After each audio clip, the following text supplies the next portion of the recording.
ভিন জেলাতে ট্রাক ভর্তি লোহার রড পাচারের অভিযোগে পুলিশের জালে ৩ অভিযুক্ত। ধৃতদের নাম উদ্দীপ্ত মিত্র, কিশোর ঘোষ এবং আব্দুর রশিদ। পুলিশ সূত্রে খবর, চলতি মাসের ৮ তারিখ কোকোভেন থানা এলাকার একটি বেসরকারি ইস্পাত কারখানা থেকে ২৬ মেট্রিক টন লোহার রড পাচার হয়। সেদিনই কোকোভেন থানায় লিখিত অভিযোগ দায়ের করা হয়।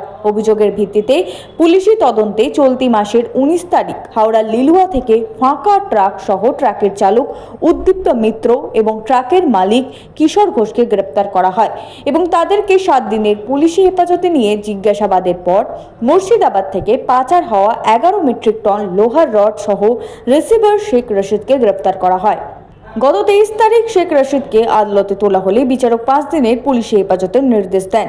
আজ মঙ্গলবার ধৃত ট্রাক চালক উদ্দীপ্ত মিত্র এবং ট্রাকের মালিক কিশোর ঘোষের ৭ দিনের পুলিশি হেফাজতের পর আবার দুর্গাপুর মহকুমা আদালতে তোলা হলে বিচারক ট্রাক চালক উদ্দীপ্ত মিত্রকে ৭ দিনের পুলিশি হেফাজতের এবং ট্রাকের মালিক কিশোর ঘোষের জামিনের নির্দেশ দেন।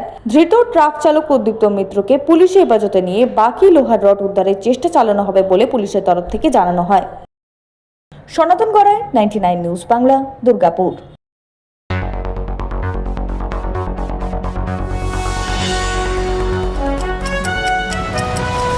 আপনারা দেখছেন 99 নিউজ বাংলা।